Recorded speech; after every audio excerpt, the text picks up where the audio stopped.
You're listening to the We Are Libertarians podcast network. Find all of our shows at wearelibertarians.com. Hey everybody, check out the Break the Bell podcast, where we believe your voice is your most powerful weapon. For a weekly dose of our take on what's going on in the world, mixed with a side of history. Find us wherever podcasts are found or on social media handle at Break the Bell Pod. And most importantly, never stop talking.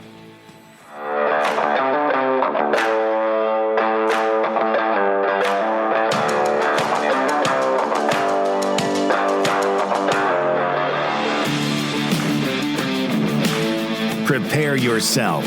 You're on the run with Remso W. Martinez. You know, as a kid, I wondered how certain people got certain jobs or got into certain hobbies.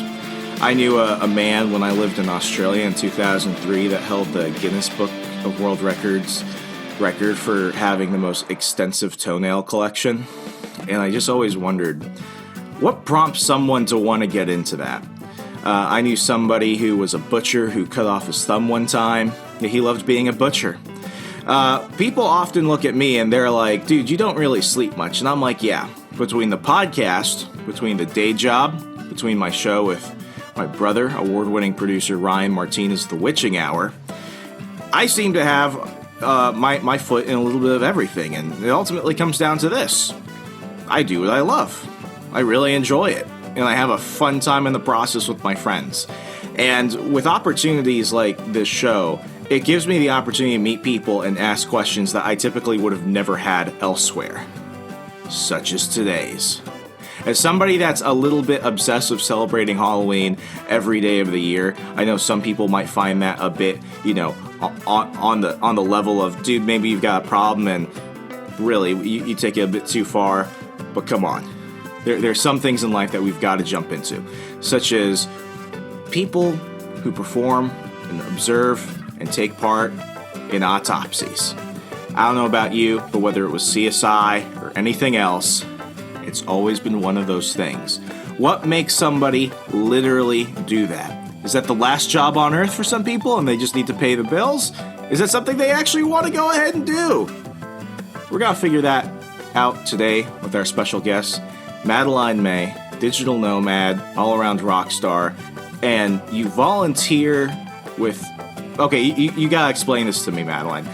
You volunteer to take part in autopsies, or you just sit in the back with some popcorn and watch? How does this work? Basically, I do extensive job shadows. I can't even say it's volunteer work because there's nothing nonprofit or really helping the living about it, but I follow along with the guy who does these across the state. And I get to go when he's in my area. He calls me, says, hey, I'm in the area. You want to come meet me? Sure, absolutely. And I have seen just about everything. I've seen burn victims, overdoses, people who had complications from surgery, just all kinds of accidents in the workplace. You know, OSHA exists for a reason. I have seen exactly why OSHA exists. This is an audio show, but she's smiling right now. So just like you said, how you have such an interest in Halloween, and people like the taboo in life, whether they admit it or not. They might think it's gross, but you're right, for the same reason they like CSI or Forensic Files, any of these, I'm the same way. And what is funny is you can see me, they can't. I wear pink all the time. I always do my hair and makeup. Like, I'm very girly. You don't look at me and think, oh my God, she loves morbid things or she likes Halloween. It doesn't match up when you meet me in person. I'm very judgy. And before we were doing the call, I was thinking, oh, she's gonna be full goth. Those are the only people into this. So when the camera comes on, and I'm like, okay, what the fuck? Okay. so opposite. So you gotta tell me. Tell us a little bit more about yourself. You know, how did this start? Because, you know, some people do fishing on the weekends. Some people take up comedy. This is the first time I've heard that somebody actually takes an extensive interest in this. Yeah, and I spend my free time going to autopsies. Well, my dad was a detective with the state police. So all through my childhood, every night at dinner, he comes home and it's, you want to see some pictures of a guy who got his ass beat at prison today? Absolutely. Absolutely I do. So he kind of instilled that in me. But I was on a track kind of like you. I wanted to do entertainment. People thought I was great at radio, at TV. I went to school for that. I got my master's in communications. But I always was interested in this. Nobody ever told me people get careers in death. They don't do these things. And I even look back at my childhood, and I just remembered the other day in second grade, one of my elementary school teachers came up to me about a project we were doing, and she very seriously goes, Madeline, you're not allowed to research mummies again. And I'm like thinking back to my childhood. I'm like, these things were But present. mummies are so cool. They are, right? What did you do to traumatize the others? Because I always did mummies. I always chose mummies as a topic. So these things were happening when I was a kid, but nobody was telling me you could make a career out of it. So just this semester, this fall, I have started a class. I have my master's from the University of South Florida. I'm going to my local community college. I'm taking a mortuary class this semester because I really enjoy it. It's not really possible for me to go back to school at this point to do much else with autopsies, but I could definitely do something else with mortuary. So I am actually in school for it right now. I have a little bit of credit on my side, some credibility here. What how do you get? I'm trying to find the way to ask. Like, so how do I get involved with it? How do you get involved? Do you just show up to a morgue and say, "Hey, let's team up on something"? Right. That seems like a way to do it. And you know what? It kind of is. It's about networking. Because my dad was a state police officer, a detective, he was able to get me in touch with the guy who does all of the autopsies for the prison, because all inmates have to have an autopsy. So he got me in touch with the guy, and technically, and depending on what state you are in, autopsies are supposed to be public, whether they will let you in because they don't want it to be a spectacle. They want it to be private and respect the decedent. But technically, in many states, they are considered an open opportunity for people to see it. But you've got to find the right people, and you've pretty much got to have a legitimate reason. You're a student, you are doing a job shadow, you've got to have a reason to be there. So I went to one of them, and that pathologist just liked me enough. He's like, yeah, if you want to keep doing some things or learn more about it, then you're welcome to stick around. So that's how I got in touch. But my best friend, Sophie, is a great example. I actually met her at an autopsy. What a way to bond. I met this girl over a body. And she was a criminal That's the title of your next book. Yes. What a great one. We met over a body. Yes. But she was a criminal justice major at Purdue University. So she was just looking for a good job shadow, and she found him through a series of professors and stuff. So we've all kind of had this like direct connection. It's really hard for somebody off the street who just likes forensic files to go try to get involved with this. That's not really the case. We have very, very good connections. So I got to tell you, I do a show called The Witching Hour, where my brother and I and our film crew, we basically lock ourselves in haunted places. And I've been, or supposedly haunted places, because some of them just aren't sometimes.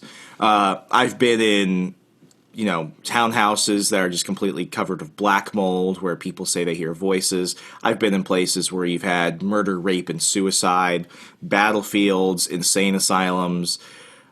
None of that stuff has ever really bothered me. I could be in a room where they could say, his brains were splattered everywhere and you could still see remnants of blood on the ceiling. I think that's cool. I will say that the boundary for me has always been, what if I see a dead body or something? And when I was younger, my father and I showed up at the scene of a car accident before an ambulance got there, and we saw a pretty horrific death in front of us. So it's always just been one of those things where it's like, when I think about it, I just get physically repulsed. And I know that's how it is for a lot of folks. I know. Yeah, it should be. Technically, biology states, we should be petrified of death, right? Because it could be our own impending death. So do you feel that? Do you feel that? Not at all. And things I used to be scared by, I'm no longer. Once you've seen real people who are dead, you watch movies, you're just not scared of things like you once were. But I was, just like you, I do feel like people have to see somebody deceased in front of them for them to know how they will respond. Because I've always loved horror, always been into this. But even preparing to go to my first autopsy, I was Googling, what do medical students when they have their first cadaver lab? Because I've heard of some of them barfing, passing out, they can't take it. They don't want to be around the deceased person and hack them up. And, so I was expecting the worst. I go, I can throw up inside a mask and walk back out. But actually, I was totally fine. He was gown up. And I was like, oh my God, this is the best day of my life. And I think my heart grew 2 sizes. I was on a high for 3 days. I loved it. It was amazing. I mean, it is amazing to look inside of the human body. It's a very unique perspective. And I am very fortunate that I even got to do it one time, let alone multiple times now. So no, takes a lot to scare me. You pretty much cannot scare me. I'm about the spookiest lady you'll ever meet. Even though I look like a little girl. I've got all my pink and my little blonde hair, but it is not like that. It is it's one of those things that I feel so okay, in 2017 I went to Las Vegas and they've got that human bodies museum. Yes, I was actually just in Vegas 2 months ago. Okay, did you go there?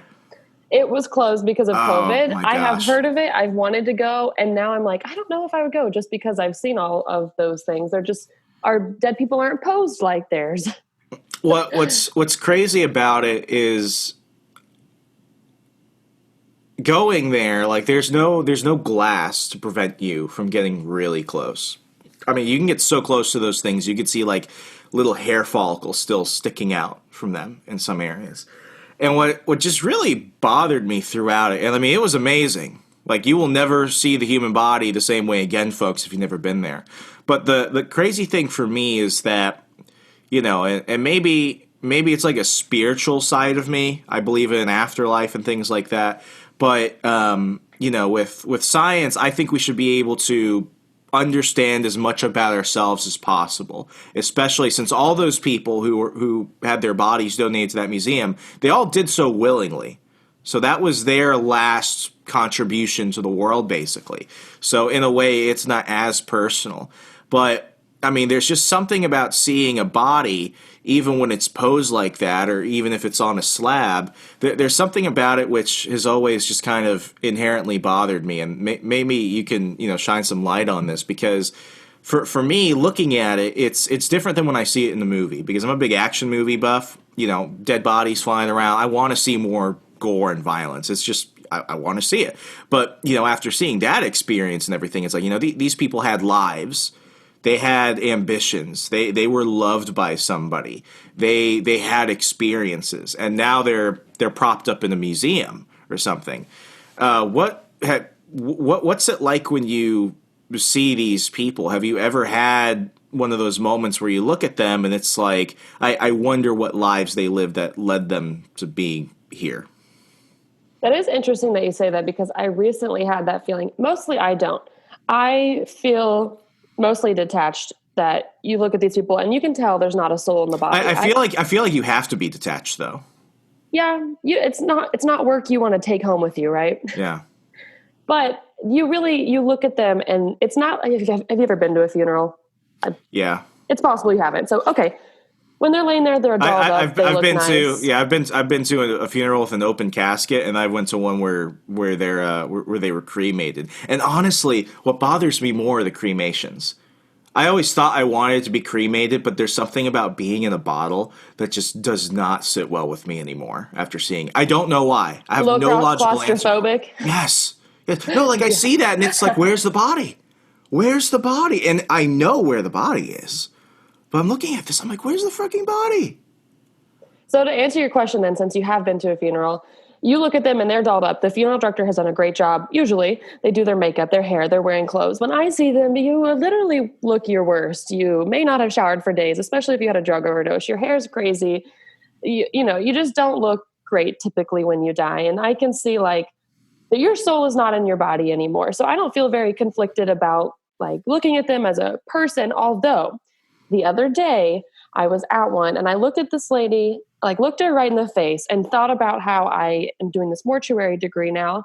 And I'm like, you know what? I could do a really good job on this lady. I could wash her hair and comb her hair and really put some life back into her. And I had that moment of like, this is a person and I could bring her back to life essentially for her family to see her before she gets put away forever, however she decides to do that. So only a few times have I really looked at them and been like, wow, what were they like? But in general, when you start cutting them open, I don't think you want to overly think about them on an emotional level.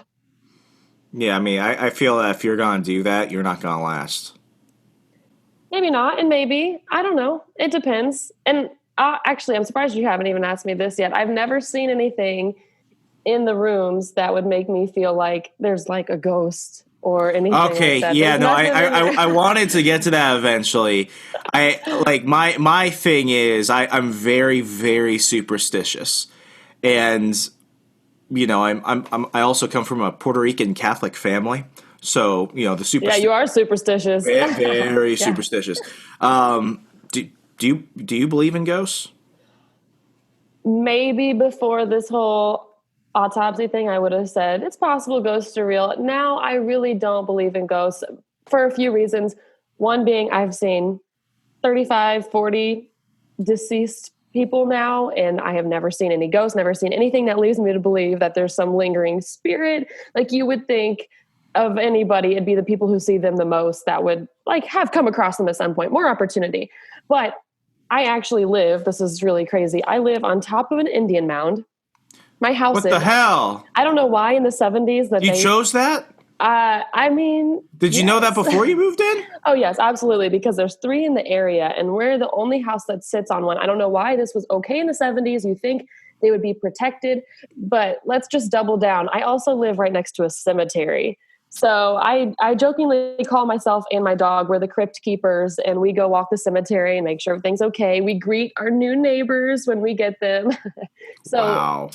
Between all 3 of these things, all of these opportunities to see some ghosts or to see anything, I have yet to have anything happen. I have one photo that we took in the cemetery. That's a pretty creepy photo that we all joke is a ghost. It's probably just the fire reflection, but it's a pretty good picture. So if people want a little bit of a horror story when they come to my house, because they know when they come here, it's like, we call it Spooky House. That's the name of the house, a Spooky House. They want a good story. So, you know, I'll throw out that picture, but I have never seen anything. In a way, like, especially with you having to go and see these bodies, like in many ways, like there are 2 angles I could take from it. Either it's because none of it exists, and I just have an over-exaggerative imagination, or it's one of those things where it's like, you know, once you die, maybe for at least those people, that was final, and they go off wherever, and they're not lingering around. I'm curious, your first couple bodies, what were those experiences like? Who were you kind of dealing with, and what were the situations revolving around their death? Oh, are you ready to be very disgusted? I am so emotionally prepared for this right now. So I will not give you any identifying information or anything that anybody could even figure this out. My first one, like I said, I went in there and I was just so excited to see him. He was an inmate. So he was a little rough and tough looking, probably like a stereotypical white male inmate that you might expect to see. Lots of tats and stuff. So that was a cool one because I also grew up with my dad doing things in the prison system all the time. So I'm very used to inmates in general. And I saw him, you know, I was so excited. It was my first one. I didn't know what to expect. I was like, what's he going to smell like? What's he going to look like? God, it's like you're preparing for a date. Yeah. Oh my God. That's exactly he had tattoos, and I was just wondering what he would be like. Is it going to match his eHarmony profile? Wow. You know what? I might steal that from you. I might have to tell people, you know, it's like preparing for a date. But my second, so he was very normal. It was a very, very like, there wasn't anything strange about his autopsy. It was just kind of a routine because he died in prison. But my second one was a burn victim. And my dad had always prepared me. I mean, I don't want to, this is going to gross you out. My dad had always prepared me because he had been a state trooper and had had many car accidents where people were burned in the car accident. And they smell like when you cook chicken, when you barbecue chicken with the skin on. That's what my dad always said that they smell like. He could never eat that when I was growing up as a kid because it would like make him barf. He would like tear up. He'd be like, it smells like these people. And that always stuck with me when he told me as a kid. So then I go to my first burn victim and I am thinking, oh my gosh, I'm going to throw up. I'm going to be so sad. This is going to be terrible. And actually, this is so gross. I open the bag and I like look in at the guy. And it smells, I mean, he's not wrong. It smells like chicken, but it almost smells like teriyaki beef jerky or something. Like it's like a hog roast. It's like if you went to a hog roast. So I hate to say it, but it almost smells kind of good off the bat because we're just animals, right? It's like a cooked animal. It's literally the same thing. And so it kind of smelled good. So I remember calling my dad from the autopsy and go, Dad, it really didn't like stink. It didn't have the smell where I was like, man, this is putrid or anything.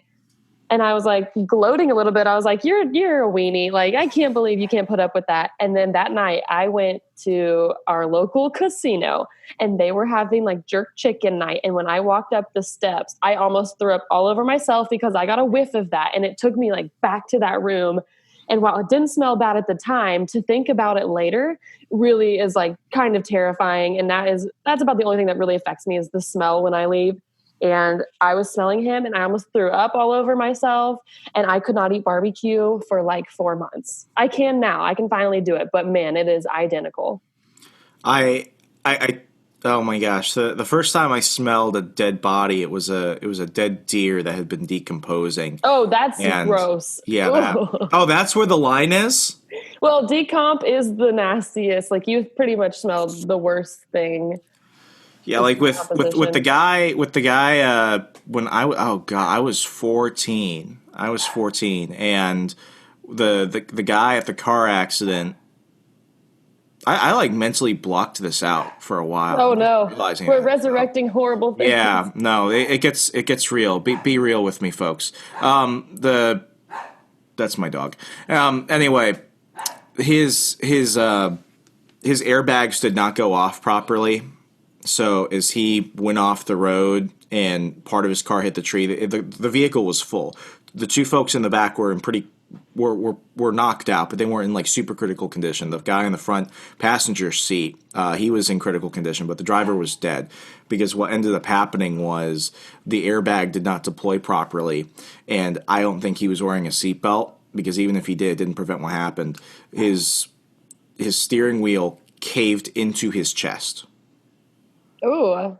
It was just one of those things where it's like you look at it and it's like this is a human body. And right now I'm watching something out of like Final Destination. What have been some of the oddest deceased people that you've seen other than the burn victim? Like, have there ever been some moments where you're like, this isn't real? This can't happen to a person. This one's only hard for me to talk about because I don't want it to get too identifiable. Unfortunately, skirt around as many edges as you have to. I would say anything OSHA, like workplace. Like, I'm going to try to be as vague as I can about this one, but I've seen a guy who literally just got bopped on the head by something at work, and it totally crushed his skull. Like, instant death. Yeah, just something fell on his head at work. And so they have to do, I asked, I was like, why are we even doing an autopsy? Everybody saw this happen. And because of OSHA and insurance requirements, they need to have an official autopsy to report about on it. So it's like little accidents like that. Unfortunately, we get a ton of things that are just drug overdoses, and they really don't have anything too special or different about each of them. And actually, it costs the counties a ton of money to always be doing autopsies for people who have drug overdoses. It would be nice if they could find a way to maybe just do toxicology and some things like that. What makes it different? So this is where I really have no clue how it works. Are there different procedures and different costs applied depending on the death? No, pretty much every autopsy is done exactly the same. And these are more specifics that are probably better for the pathologist or even a coroner to answer. But for the most part, they're about the same. Now, the only difference that I've seen, either they do a full autopsy or a partial autopsy. And the full would include if you open the head. But sometimes if somebody has passed away and you just open their chest first and you see immediately that they had a heart attack or they had like a very evident, okay, this is what killed them. You don't always have to go ahead and open the head too. Why desecrate the body further if you don't have to? So that's the only instance I've seen where they may not do a full autopsy, but they pretty much are all the same. Whether you were a drug overdose or you're the guy who got bopped on the head, you all have the same autopsy done. What does a person who had a heart attack look like? So I'm trying to think if I've even seen a heart attack or I've seen a heart attack associated with something else. I know I've seen a heart attack. I can't tell you what I remember it looking like, but the blood will pool and it gets dark and like kind of clotty in different areas. Here's a cool one for you. Like in or out of the body? No, inside of the body. So okay. You could pull the heart out, and if something happened in the heart, like a heart attack, and there's a bleed or anything, you'll see a bunch of blood congregated there that normally when you do an autopsy, you may not see that. But this was the coolest one. I saw a brain aneurysm. And brain aneurysm I got to tell you up front. That is my biggest fear in life. I've had sporadic brain aneurysm. It's how my grandmother died. Oh, I don't have to tell you what this looks like if you know. It's really not that gruesome though. I will be full on honest with you. I have been so horrified by that being a possibility. I've avoided learning about it as much as possible. And I had traumatic brain injury, and I deal with chronic migraines, and dementia runs in my family. Oh. So honestly, very few things actually scare me in life, but aneurysms are. So I'm hoping, and I'm dead serious right now, let's walk through this together. Wow. I'm gonna do it. We might as well record it. You know what? Well. I think you're going to be surprised when you hear this because it sounds a lot more gentle than what I pictured it would be. So I'm not doing this. Okay. They will remove the skull cap and then you see the brain there. But I knew when this person had the aneurysm, you could see it immediately. So they pulled it off and there's blood pooling all over the outside. It's like dark blood on the outside of the brain. So it's been sitting there. Like blood should not collect in the brain like that during death or during your life or when you're dead. So it's dark all over. And they're like, yeah, this was a brain aneurysm because he had a brain bleed then. So we pull the brain out and we wash it off, like literally take it to the sink and just rinse it off so we can see it from all the blood. And it is a little tiny like pinprick in the brain. That is all it is. It looks like a very, very, very tiny puncture, and that's it. That's all that it was. And I was thinking, oh my God, this is what kills people? Like you barely can even see that there is something there. I was so surprised. That's one of my most shocking ones that I've seen. I know this is totally not true, but the image always that was in my head. Have you ever seen that movie Scanners? No. It's an old 80s B-rated sci-fi movie where these people can blow up each other's minds. So you've got like this one news anchor man. He's like reading the weather and something. Next, like each time their heads blow up, it's like in slow motion. So it's like, and over in Compton today, we're going to see humidity up to the levels of. It's just his head just blows up, and I know that's not how.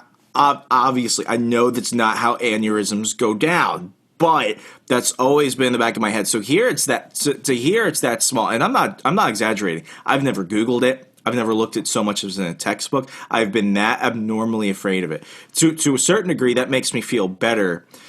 And then another way, it's almost like it doesn't take much to do it. No, it doesn't. That whole blowing up the head, it's so excessive. You barely need anything going on in there. I don't know if I should feel better or worse. I personally think I'd feel better. I had a friend whose mom had an aneurysm when I was a kid, and she survived. She was very fortunate to survive it. And so same thing, I really didn't know what that was or what that looked like, but I saw how it affected her life. And then for me to see it in person, I was like, wow, it seems like such a small, kind of innocent little injury. Like not to get political at all, but I know that Joe Biden has had multiple aneurysms in his life. He's had aneurysms? He's had aneurysms, and he survived. He had one in the mid-'90s and then the early 2000s. And then he had surgery. He had surgery for one right before 2008. So, like, 6 months ago when he was on CNN and his eye started filling up with blood, like, I knew that history. So I'm watching this. I'm like, is he about to die on TV? And just things like that. I think it's one of these really crazy things about life. And I think it's why I'm so not obsessed with death, but I'm so obsessed with understanding our human condition. Because it doesn't, this is going to sound terrible, we're very easy to kill. And we actually die very easily. Would you agree with that? It doesn't seem like it takes very much. Yeah, like we could die of anything. We're pretty fragile. But then I'll see like, I love children. I love living children. I love living children a lot. And I look at them and the things I've done with them, I'm like, you kids are resilient. Like you bounce back from anything. So I see both. I feel like we're very fragile, and something falling on that guy's head at work killed him. Boom. He didn't know he would go to work that day and that would happen to him. So yes, in a way I feel like we're very fragile. It doesn't take a lot to knock us out. But then I feel like, look at the things we do survive. Incredible things, incredible stories of survival. So it's both. What were some of the moments as you've been going through this that have confused you? Like you walked in, you saw something, and you immediately thought, I have no clue what I'm looking at, and I have no clue what I'm going to have to do with this person. So There's just little things. I'm pretty good at pointing stuff out to pathologists and just being like, why is it like this? Like, I don't think that's normal. And he'll be like, yeah, that's not normal. Like, I'm not educated on this, but now I've seen enough. I can go, that's not what the last guy looked like. But I'll see like bloated intestines or whatever. And that can happen for a variety of reasons. But I just think about like, when I'm bloated, is that what I look like? Are my intestines literally like little balloons? So sometimes I just look at things and I think, oh, that must be what my body looks like. Other confusing things. Sometimes you just see a little bit of abnormalities or something that the person probably never knew it in their life. Like the other day, they had a kidney that I think it's called a horseshoe kidney. I'm not sure. That could be wrong. Sorry, everybody. But it basically is when your kidneys are connected and they're kind of in like a little, like a horseshoe kind of shape. Like a loop? Yeah, which you, but no, I don't think it's connected to the bottom. I didn't get to see it, but they were telling me about it, and that's a rare thing. But that person would have never known in life. So sometimes you have little quirky things. I think the thing that makes me frustrated is, like as kids, we had all these, don't do drugs, don't smoke, don't do some of these bad things for you. And pretty much everybody who smokes, you can immediately tell. You open them up and their lungs are black. It's so obvious how hard people are in their bodies. I didn't have to know you in life for when we open you up, your liver looks terrible because you are an alcoholic. Your lungs look awful. You're so unhealthy. You can just tell, like when they tell you don't smoke and don't do these things and they're bad for you and you do them, like, I wish people could see what the inside of their body actually looks like because it is gross and they don't smell as good. I mean, the human body is just one of those things that like we know so much about it now, but we still know so little about it. And I mean, what really changed my outlook on a lot of things was trying to understand brain trauma. I don't get into it too much on the show or in my writing because it's still a very personal topic for me. But, you know, in understanding things like concussions, like I did a lot of research to understand, traumatic brain injuries and stuff like that. And like the human brain is just a weird thing. It's a muscle that, I'm sorry, it's not a muscle, but it's a thing that never repairs. So any small damage you do, it doesn't just like heal. It's there forever. And that's why I talked to a lot of doctors about this. They're like, listen, man, looking at concussion is like looking at a brand new concussion for the first time ever. You have no clue what it's going to be like. You have no clue what it's going to do to your brain. And we know extremely little about it, even with the advances in understanding TBIs that we know now. And in a way, that's extremely scary. So, like, I do a lot to try and take care of, like, my brain health and everything, my sleep, my stress. I'm not great at it, but I try, and, you know, I've got to deal with that a lot. So when I see people who, you know, are chronic smokers and they're surprised about their lungs, or, you know, they're alcoholics and they're surprised why they have ulcers and things like that. It's not that I don't have pity for them, but it's like we've got some pretty definitive answers on what's happening. And my pathologist will even, I remember he told me this like my second weekend. He's like, you know what the 4 worst things are for you? And unfortunately, I can only remember the top 3, but it basically in this order is tobacco, which is not surprising, right? We all know tobacco is bad, alcohol, and fatty foods. So the combination of these 3 things, like what do we do in the United States? Well, we have a drink, we want to have a smoke with our drink, and then we're hungry, so we're eating food with that. Like we do all 3 of these things, and they're all pretty bad for us. So, you know, it has shown me I need to like live a healthier life, and I'm not much of a drinker and I don't smoke. So that helps a lot, but I look at them and I go, man, I just need to treat my body better because it is the only one that I have. So to kind of go a little bit in a darker direction. This wasn't dark already. This is what I wanted to say for like the perfect moment. I'm like, oh, this is getting to the point where we're helping people and they're learning. The more you know. If somebody was murdered, do they tell you? Do they tell you? Who tell us? Do you know if somebody was murdered or not? I don't think I've ever had a case. Do they disclose that or not? Okay, you know what? So it depends. I don't know if you're thinking this is where you're thinking very forensic files, CSI. Okay, so like a buddy cop film. They pull the cops into the morgue. They're like, this stiff got hit by a car in a hit and run, or this guy was stabbed 13 times by his cellmate, that type of thing. Are they going to tell you that? Yes. So it's not always like, if they're murdered, it's not the best way to put it, only because you could have other things happen that you have the police there. So yeah, it's common that the police will be in there too for a variety of things. We've had babies who have passed away, and there's pretty much always people who come in with those. As far as I've seen, anytime we've had a baby, people have come in with them, whether it's the cops, the coroner, somebody, and they'll give you the circumstance and be like, well, they were co-sleeping, and mom went back in there into her room and saw that there was a pillow over the baby's face. But our pathologist will tell you in those cases, it is very hard to tell with babies if somebody has killed them or not. I don't want to be giving people ideas or anything here, but he's like, it's just so easy for a baby to suffocate and for these things to happen that it'd be really hard to prove if a baby was killed, if it just happened to die. So there are instances if things have happened and they're unsure of other people's involvement, neglect, anything like that we do see the police in there. It's not uncommon to see the police inside the morgue. I'm glad I have you here, because I always thought that I'd end up like on a list or something if I Googled this. Okay. And I'm dead. People tell me I'm on a list all the time. They're like, Madeline, you're a pageant girl and you're probably on a list somewhere. I am dead freaking serious when I ask this. And I feel like what I love about conversations like this is I can ask the questions that people have always been curious about, but they don't want to Google. I think that's how insecure we feel about certain things. When somebody dies, is it true that if they're left unattended, they defecate themselves? Oh, I don't know if it's about being left unattended.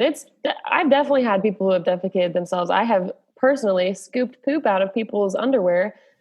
I don't know that it is anything that has to You're getting paid for that, right? So your body relaxes when you die. So sometimes with that relaxation, I do think you just release it. I know my dad had told me when he's had people in car accidents, it literally just like the force and the trauma, and they like, he always would say they like kind of poop themselves. So yeah, it can definitely happen that you defecate when you die. I don't know for what all reasons, but I think your body really does relax then. So it could just be the relaxation. Your muscles aren't like clenched in there anymore. So yeah, I've scooped poop out of a few people's pants. You're getting paid for that, right? Oh no, I just go for fun. I'm like, that's my ticket in. I go. But you could draw a line at the poop. Like you could just say, I'm not doing that. Absolutely. But I am a natural caretaker in life. Like I love caring for others, and I love kids, and I love all these things. So whenever I go and I help them out when I can, and there is a girl who does this full time, exactly the things that I kind of help out with. She does it full time as her job, and she's called a clean autopsy tech. And so she might do some of those things or whatever. She does paperwork. So I'm like, if I'm here, I'm going to help you guys out. Like, it's very nice that they allow me to come along and learn as much as I do. So in return, I do some of these things for them. And I'm really like, it really takes a lot to gross me out. You cannot hardly gross me out. Have you ever seen a decomposed body? Yes, that is the worst. That is the worst. What's that like? It smells like Well, what's the difference between that and like, teriyaki chicken? Because the teriyaki chicken guy, well, he was fresh, and I don't want to totally disrespect him. I think it's nice that he smelled good. I would rather smell like that than decomposition. But he was recently deceased. But it's not a pungent smell. That's a smell that's sort of like if you're cooking food. The smell that's really bad is decomposition. Just like if you go in your fridge and you have something old and you go to smell and they're like, "Oh, that doesn't smell good." Like, I know to stay away from that. I think it's the same biological response. You're like, that kind of hits you. Yeah. And so it's the same thing. If you're walking around the city and you get a whiff of sewage, that's what a body smells like. Actually, you can see, I have an episode on YouTube called Abracadaver with my friend Sophie, and we answer some of those kind of questions. And she even mentions, she's like, I had a can of tuna the other day that was expired and it smelled like a body, and I ate it anyway. That's what she said about her tuna. So we get little whiffs. We joke. We'll be like, I was somewhere the other day and I got a whiff of this thing and it smelled just like that guy I saw the other day. So I call them the stinkers. They're my stinkers. They don't smell great. And there are interesting things that happen to the body when they start to get like that. The body's bloat, the gas starts to rise to the surface. So we'll just assume that they died on their back and they've been laying on their back, so that the gases are going to rise upwards towards the ceiling. So their bellies bloat, their lips bloat, everything bloats and comes up. How do you prepare a body for a funeral if they're like that? Like I would imagine. That's what I'm learning. That's what I'm learning now. That's what I'm going to go. I'm going to school for that kind of thing. But I guess sometimes it's probably salvageable. Sometimes it's probably not. But they do really pop like a balloon. Like it, not from the outside. You cut them open like normal, but their organs on the inside are what's really bloated with gas. So you can kind of pop them, and like the gas has to then escape. So it is not pleasant. We do a lot of Vicks vapor rub under the nose. That helps with the smell. But then I leave and my hair smells like them. My clothes smell like them. I go home. My dog is freaking out. So I have to leave my clothes in the garage, just put them right in the washing machine. Have you ever watched The Walking Dead? Oh, yes. Yeah. Okay. You remember the first like 3 seasons. Probably. Okay. So you'll see this one. Do you remember when they're on Herschel's farm in season 2 and they're trying to get well water? So they go over to the well and they see the zombie at the bottom, who has just become so bloated they can't do anything unless they pull him out of there. Oh, that's so gross. That he would reek. Yeah. I mean, he would be the stinkiest of all the zombies. It's those things where plus if there's water in the well and he's been exposed to the water, that really makes the decomposition. Yeah, he's gross. That's a gross zombie. Yeah, like how big can people get? Like, I saw that, and I'm like, okay, this shows, like, obviously, suspend belief, zombies, but it's like, that was one of those moments where it's like, we're like, what is it, like 90% water or something like that? Yeah. There's got to be something with us that makes us get to that way. Yeah, is it possible to become the giant gross zombie? That's a good question for somebody who's more scientifically involved with this, but you're only going to get so big before you pop or something, or you just go back down then, and because eventually the gas is released somewhere.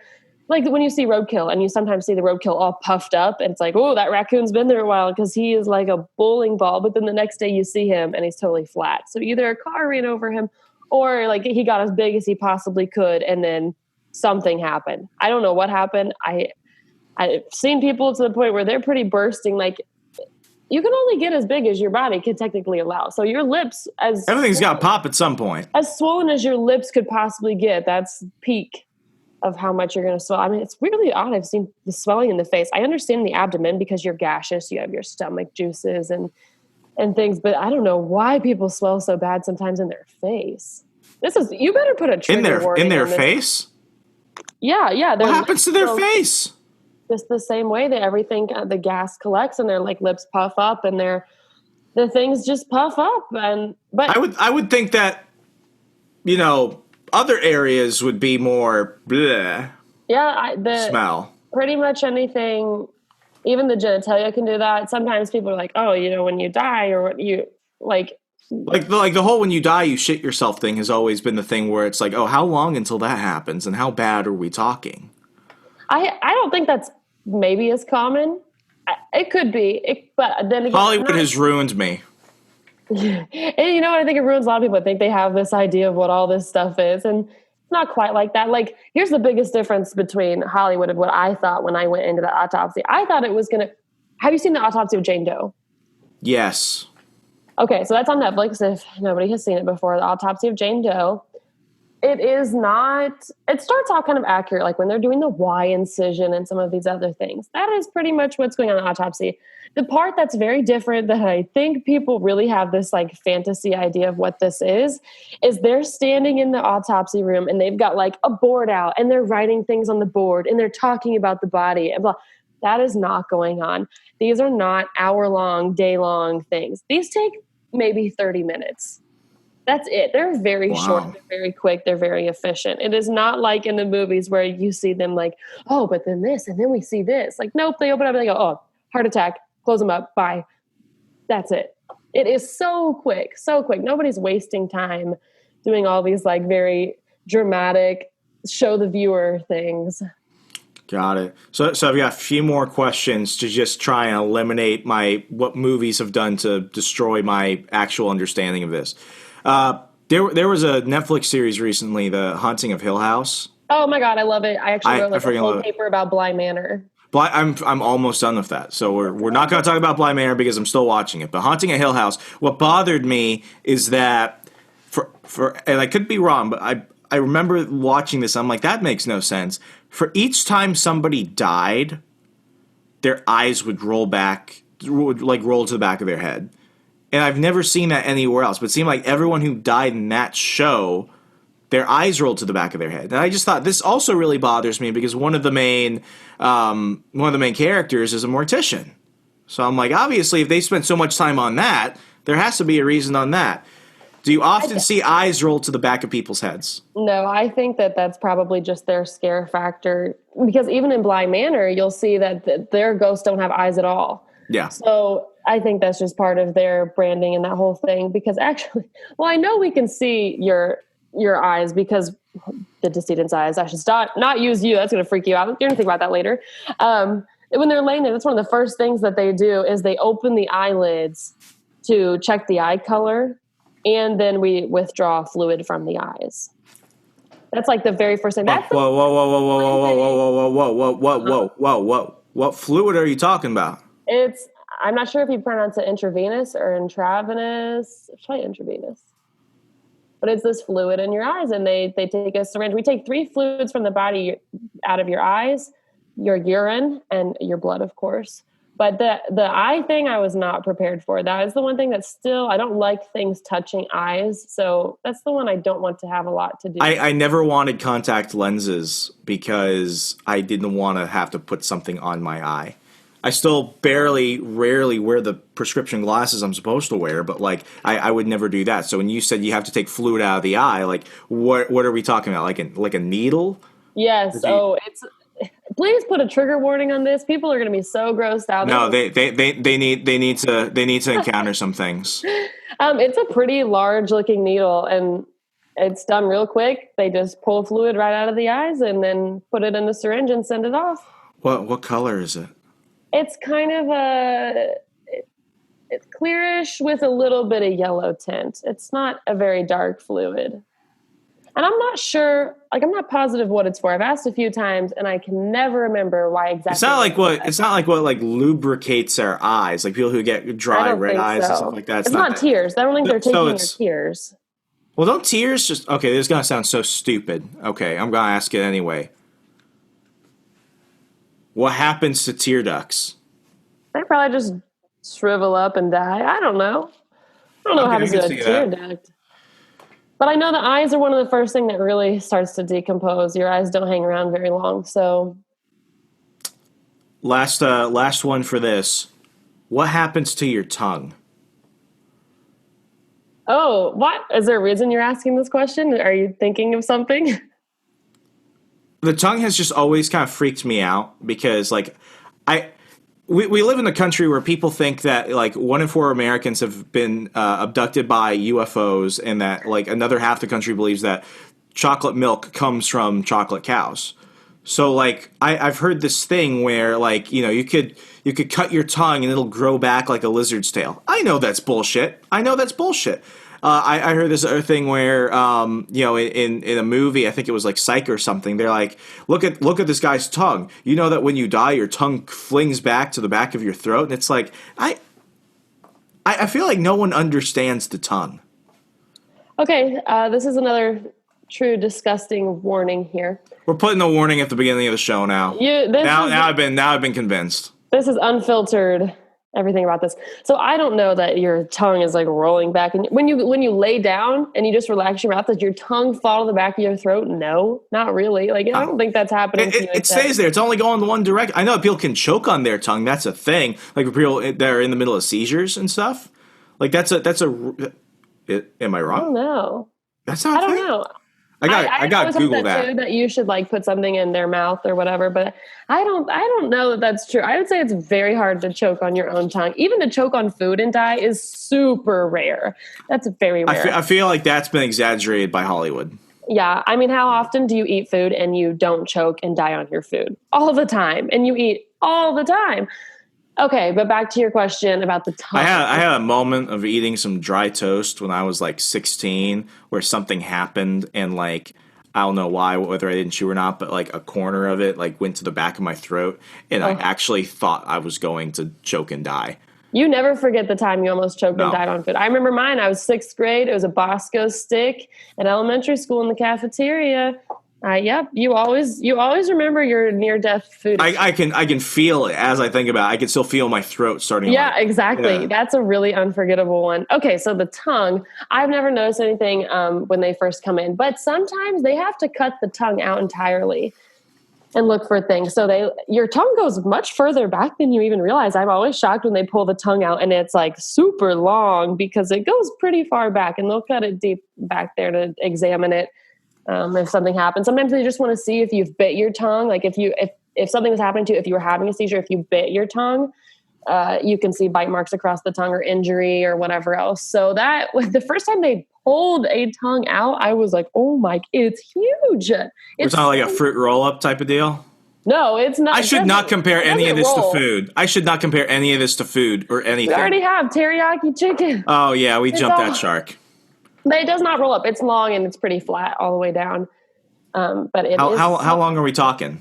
I mean, it's going to depend on the person, but I'm saying that by the time they cut it out from the back, you're looking at like probably 7 inches. You could probably Google it, but I would say it's like 7 to 8 inches. That is horrifying, and I'm gonna stop. Come on, you're better than this. I'm not gonna edit that out, folks. Understand? I do this with a dog in the room. Excuse me. Okay, last question. I don't like Bravo. I'm not a Bravo fan, but when I've been forced to watch, I might as well pay attention to what's going on. There's a show called Botched about people with really screwed up plastic surgeries. And like I genuinely feel bad for those people. But there was this one episode where this porn star came in and she's getting like her face like pulled back and stuff, and she doesn't look human at this point. Let's put it that way. And she's in her like 60s. And I'm like, this has to be some staged Jerry Springer shit. This is not real. She looks at the doctors and they're going through everything, and they're signing the paperwork like, oh, you might die and all this stuff. So you're taking your life into your own hands. And at one point she's like, when I die, can I take my implants with me? And the doctors look at her like, what do you mean? It's yours. I don't know where that came from, but that was just one of those questions that's like, is that something that people have to talk about? For people that have had, like, I'm not just talking like breast implants, but like pacemakers, like anything like that. If something foreign has been added to the body, I just assume they get to keep it, right? Like they get buried with that, right? So that is very interesting that you just brought up the pacemaker thing. As far as implants, I live in a very rural state. I rarely see those on living people. So I have yet to see anything cosmetic like that in somebody deceased. I'll send you a clip of this woman. You will think, oh my God, how is she still alive? I'm sure she gets to keep them. I think I just read something mortuary related about like, why would they take them out? Why would she be so concerned? She spent so much money and so much time. You think you just get to keep it. You want to desecrate the body as little as possible. You don't want to have to cut and do things to them. It's disrespectful. You want to do as little as possible. But the pacemaker is a different story. The pacemaker that is one of those things where I've always been like, I wonder if people, and maybe this is just my sick mind, like after the funeral, you get like a box and they're like, what's this? It's like your grandfather's pacemaker. I thought you'd want to keep a piece of him or something. Like it's weird shit. I know a family in Alabama, like their granddad had like, knee surgery on both knees. And for some weird reason, they wanted his kneecaps. Oh, that's weird. Maybe maybe somebody else needed them in the family. Those are expensive. You got to recycle those. Oh my gosh. Okay. That's weird. Pacemaker. So the pacemaker, if somebody dies and they had a pacemaker, I have seen this a couple times. They take it out and they write down the serial number on it. And I think they mail it either back to the pacemaker people. It goes somewhere. And maybe part of that, I still don't know the full reason why, but they do take them out and they don't give them, nobody gets them. But I think it goes back to maybe the pacemaker company. It gets mailed, it gets shipped off somewhere. And maybe they're wanting to look at it and just see like, okay, was this still functioning? Like collecting research. I have no idea. Even if it's not like heart related. Right. Wow. Yeah. As far as I've seen, on maybe 2 or 3 occasions, they've taken it out and they write down the serial number, and I think they mail it somewhere. So somebody's been like, do they reuse it? I don't know. I would bet not. I would say hopefully not. I don't know. Wow. But I'm sure they just want to see like, was it still functioning, or who knows? It's got to be like an insurance thing at that point, just to clear them. It could be insurance. We've had people, sometimes families ask for an autopsy. Maybe one wasn't granted by the county because they're like, they just died. Like they don't need an autopsy. So the county's not going to pay for that. But maybe the family's skeptical, or the family wants something. Well, then the family has to pay for it out of pocket. And so I think that was one guy, we had a pacemaker guy, and they were like wanting to know something about the pacemaker to see if they could maybe sue the pacemaker company. Like, different shit happens. But yeah, they take those pacemakers out. That is, for some weird reason, that bothers me more than if they were taking out implants. Maybe because it's like life sustaining. Yeah, the pacemaker thing, that bothers me. I don't know why. I feel like when something is in you or on you, it's yours. Yeah, like you own it, it's yours. But yeah, they take them out, and no, the family's not getting them. I cannot imagine being a family member being like, can I have their pacemaker? Like, what are you gonna, like, what always bothered me is that people will have urns like in public display. And it's like you see the plaque and everything. Like if it was just there, and like let's say years go by and I eventually see it, like that's one thing. But to have it like that's always that bothers me. I don't think I've seen Abraham Lincoln's death mask. Oh, the old death mask. Yeah, I've seen that, and that's very different. Victorian. Very. And like it's weird because you see their eye sockets have like sunk in and stuff. Like it's creepy, but that does not give me the same feeling as that. So to keep a pacemaker or something, even if you're sending it back, still. I have a book recommendation for you or for anybody else who's interested in this and kind of what you could do with your body after death or what could happen. It's a book called Stiff: The Curious Lives of Human Cadavers. Yeah, it's the lady who wrote it does have a little bit of a sense of humor in it, but each chapter is different, and it talks about things like people who were crash test dummies. They donate their body to be a crash test dummy. Like you don't really think about that there is a person that they are using for those things. Or even earlier, you mentioned the car thing, the steering wheel thing. Yes. There is a chapter about how these old school cars, which I love. I'm a huge like vintage antique kind of girl. And I'd love to have an antique car. But after I read this book, I was like, they are so dangerous. But she talks about how the steering wheel in those cars was really just a metal rod that went down to the floor. And then the steering wheel is on top of the metal rod.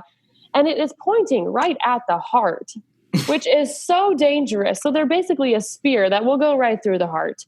So there's a chapter on that. And just kind of the other things you can do with your body. And I definitely recommend that if you're interested in this kind of thing and you're wondering like, well, what happens if I donate my body to science? What happens in a cadaver lab? What happens with these things? It's really, really interesting. It puts another perspective on, almost makes you feel more positive about death. It's like, I don't just die and that's the end. Like I could die and help people or do some other things. So it's like why I'm an organ donor. Like I've gone back and forth on that mainly because I'm a selfish son of a bitch, and I'm like, no, I want everything to go down with me.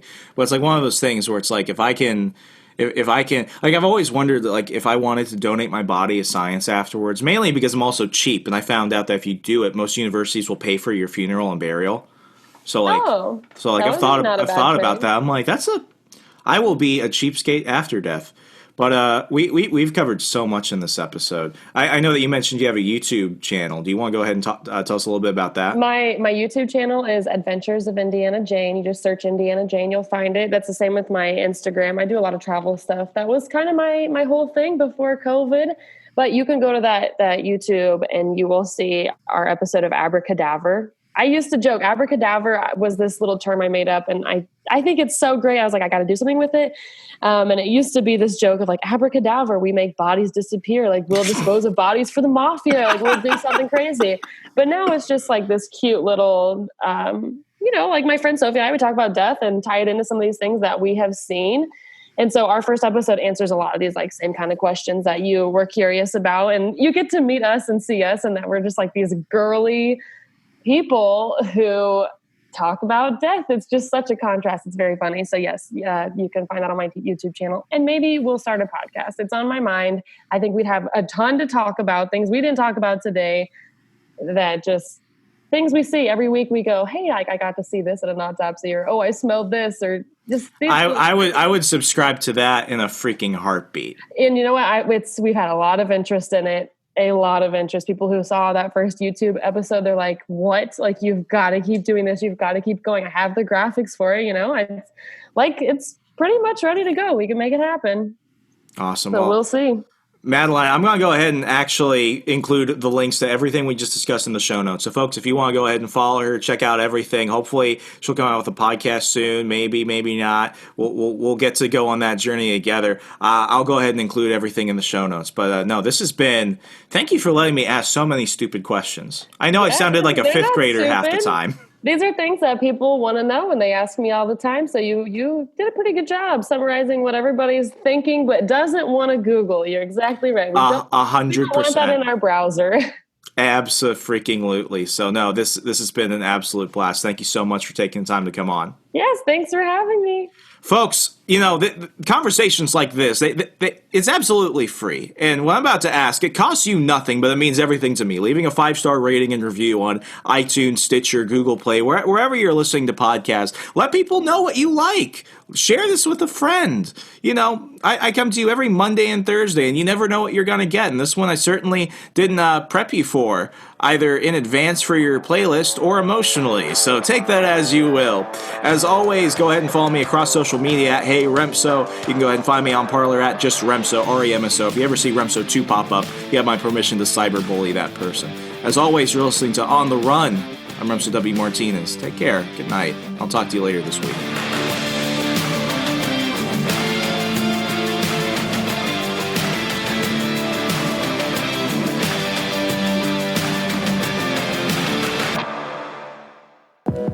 Check out our other shows and more from the We Are Libertarians Network at wearelibertarians.com.